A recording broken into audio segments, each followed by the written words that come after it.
In September 1974, CBS took a chance on something nobody had seen before. Filmation's first live-action show featuring a superhero who traveled America in a motorhome.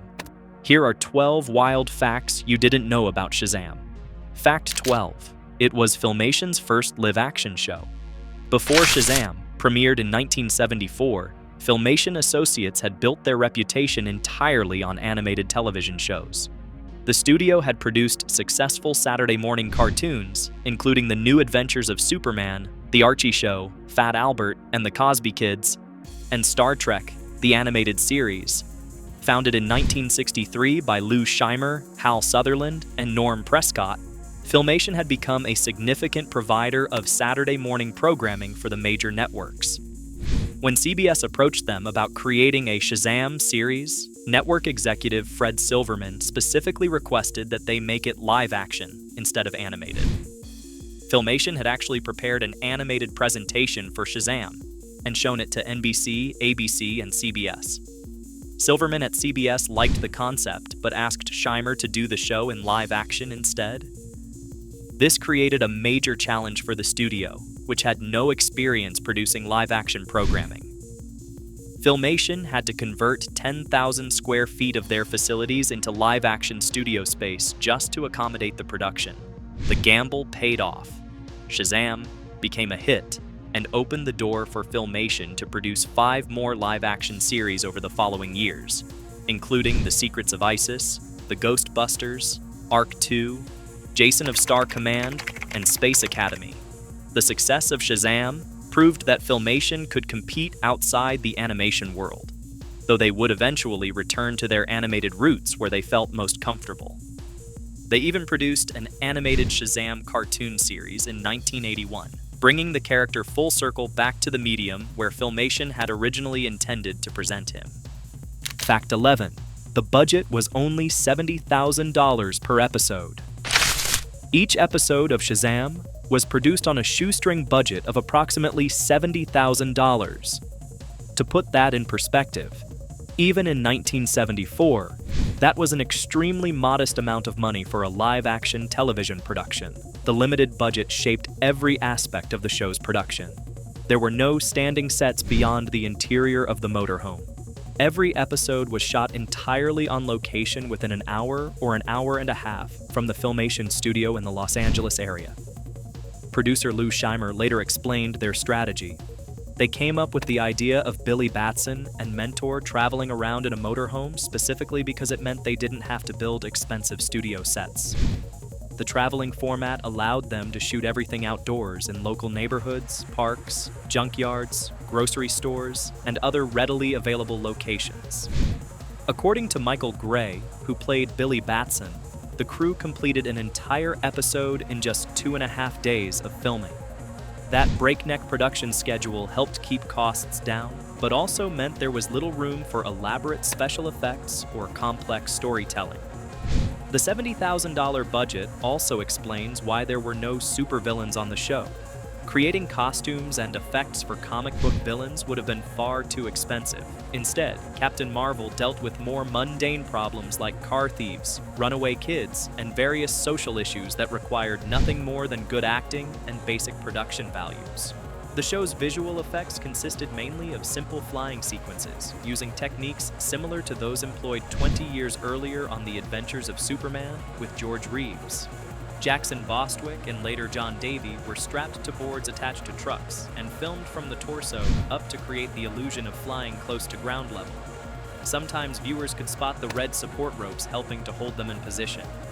The budget constraints ultimately worked in the show's favor by forcing the creators to focus on character-driven stories with clear moral lessons, rather than relying on expensive spectacle. Fact 10. Jackson Bostwick was fired and successfully sued. Jackson Bostwick played Captain Marvel for the entire first season and the first 2 episodes of the second season before he was abruptly fired and replaced by John Davey. The circumstances surrounding his dismissal created a major controversy. Bostwick had been performing his own stunts throughout the production, which led to an on-set injury during filming of a flying sequence where the stunt boxes had not been reset properly. He sustained injuries to his face and eye and sought medical treatment, with his doctor advising him to stay home for a few days to recuperate. When Bostwick failed to show up for the next day of shooting, producers Lou Scheimer and Norman Prescott accused him of holding out for a higher salary and terminated his employment on the spot. Bostwick tried to explain that he had been injured and was following doctor's orders, but the producers refused to believe him. They even told him that since Shazam was a children's show, most young viewers would not notice another actor replacing him in the role. Bostwick believed that children were smart enough to tell the difference, and he was largely proved correct. Kids immediately noticed the switch. Bostwick successfully sued Filmation Associates for wrongful termination. The court forced the studio to pay him his full salary for the remainder of his contract, plus residuals for the entire second season, including all reruns on CBS. The legal victory meant Bostwick continued earning money from the show, even though he never appeared in another episode after his firing. The lawsuit vindicated Bostwick and demonstrated that even on a low-budget Saturday morning children's show, actors had rights that producers couldn't simply ignore. Years later, Bostwick told Alabama Living magazine that Captain Marvel had been his favorite hero when he was growing up, along with the Lone Ranger, Tarzan, the Phantom, and Sergeant Preston of the Yukon. Getting to play his childhood hero made the wrongful termination even more painful, but winning the lawsuit provided some measure of justice. Fact 9, they shot an entire episode in 2.5 days. The production schedule for Shazam was remarkably tight. Michael Gray revealed in a 2012 interview that the crew filmed an entire episode in just 2.5 days. That meant they had to work extremely efficiently, with little time for multiple takes or elaborate setups. The show was filmed during the summer months, which created its own challenges. Southern California summers can be brutally hot, and the cast had to work in those conditions while wearing their costumes. Jackson Bostwick's Captain Marvel suit, in particular, was not designed for comfort in 90-degree heat. The tight shooting schedule also meant that rehearsal time was minimal. Actors had to be prepared and professional, hitting their marks quickly and delivering their lines without extensive preparation. The locations were all within a short distance from the studio, typically no more than 90 minutes away, which helped minimize travel time and maximize actual shooting hours. Despite the rushed production schedule, the cast and crew managed to maintain a surprisingly consistent quality across all 28 episodes. The show's straightforward storytelling and simple moral lessons worked well within the time constraints, and the natural California locations provided plenty of visual variety without requiring complex set design or construction. Fact 8. Adam West secretly voiced Hercules. Among the animated elders who appeared in the show's mystical sequences, one was voiced by none other than Adam West, the original Batman from the 1960s television series. West provided the voice for Hercules, though his contribution went uncredited. The role was so obscure that many fans of the show never realized Batman himself had made a vocal appearance. The elders appeared as barely animated characters, essentially static paintings with animated eyes and mouths, when Billy Batson summoned them using the Eterni phone device in the motorhome. Most of the elder voices were provided by Filmation producers Lou Scheimer and Norm Prescott, who had a long history of voicing multiple characters in their animated productions. Writer Mark Richards also contributed some voices. Adam West's involvement as Hercules was a small but interesting connection between two classic superhero series from the same era. West would later return to voice Batman again in Filmation's 1977 animated series The New Adventures of Batman, which attempted to recapture the campy spirit of his live-action show. But his brief stint as the mythological strongman Hercules on Shazam remains one of the more obscure footnotes in his long career of superhero performances. Fact 7. The moral segments were all filmed in one day. At the end of every episode, Captain Marvel or Billy Batson would deliver a short moral lesson based on what viewers had just watched.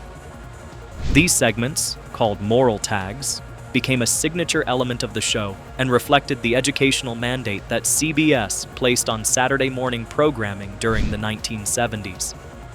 What most viewers never knew was that all 15 moral tag segments for the entire first season were filmed in a single day at the Franklin Canyon Reservoir in Bel Air, California. The production team scheduled Jackson Bostwick to appear in his Captain Marvel costume for one marathon filming session, where he delivered all 15 different moral messages back to back.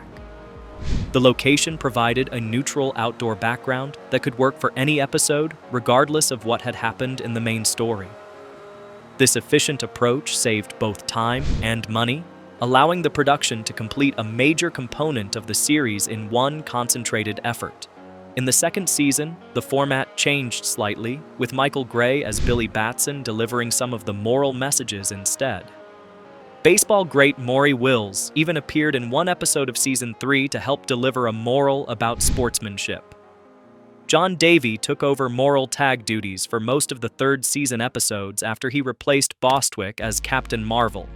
Fact 6. Mark Harmon almost played Captain Marvel. Before Jackson Bostwick was cast as Captain Marvel, the producers seriously considered another actor for the role.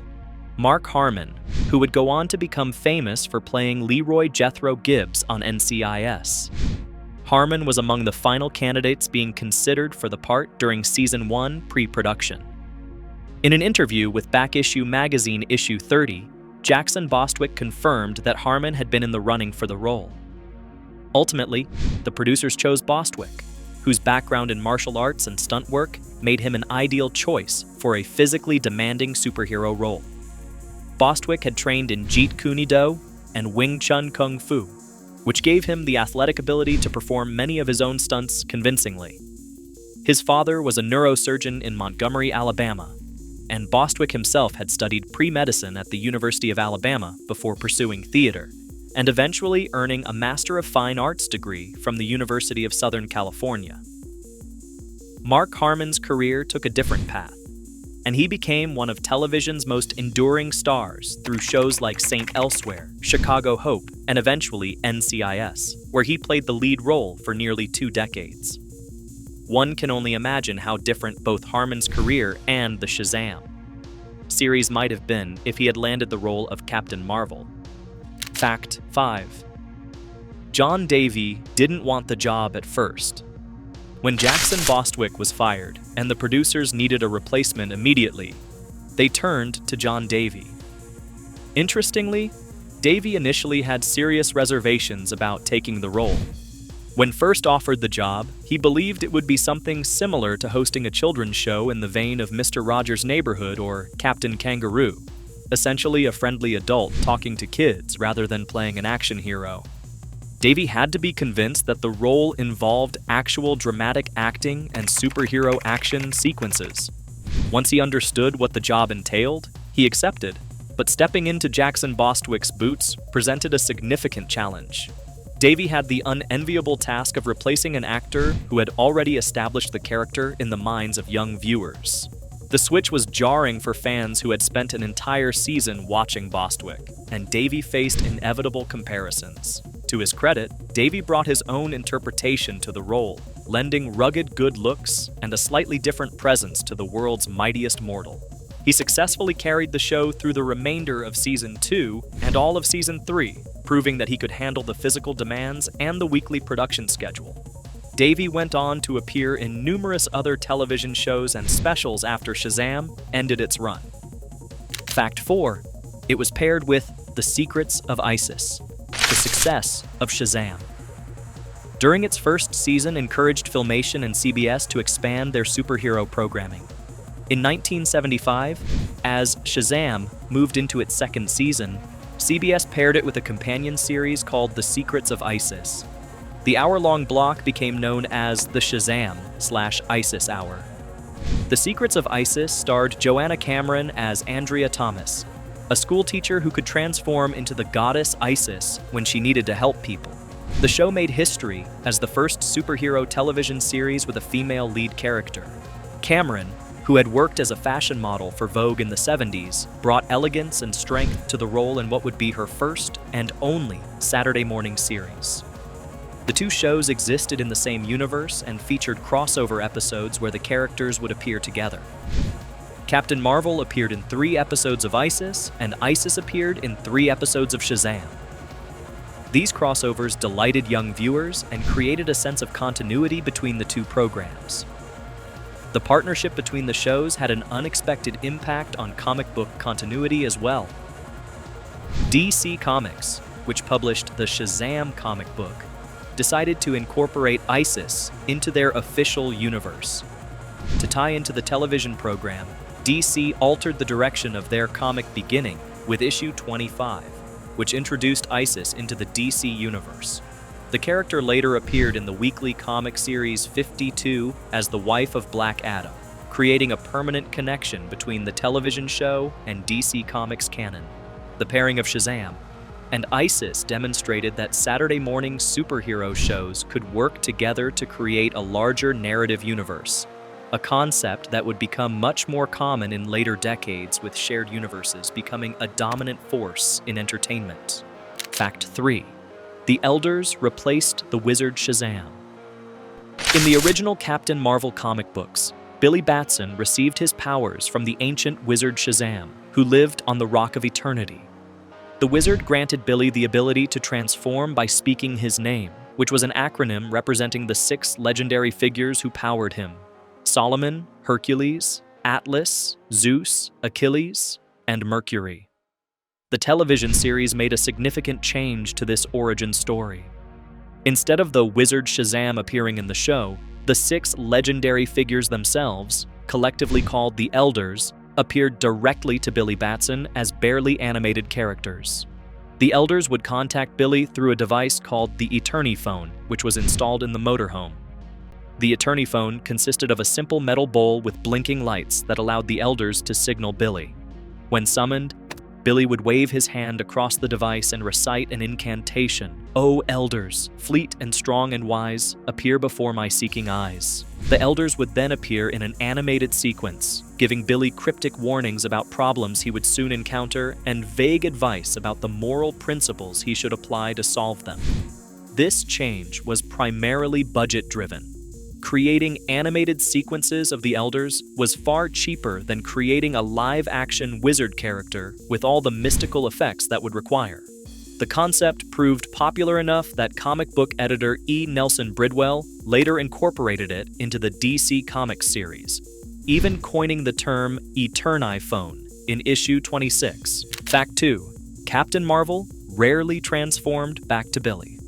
One of the most eagerly anticipated moments in each episode was Billy Batson's transformation into Captain Marvel.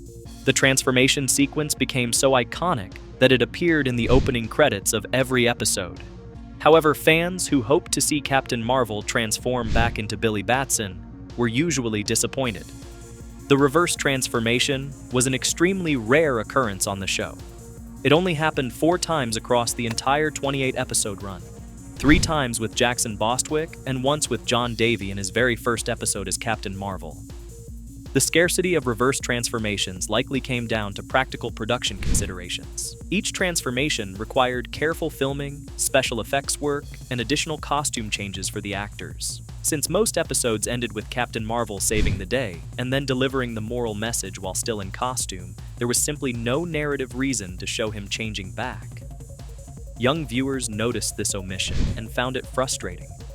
In the comics, Billy regularly transformed back and forth between his 2 identities, as the situation required. The television show's reluctance to show the reverse transformation made Captain Marvel seem more like a separate character who disappeared at the end of each adventure rather than Billy's alter ego. Fact 1. The show ran for only 28 episodes. Despite its popularity and cultural impact, Shazam produced only 28 episodes across its 3-season run from 1974 to 1976.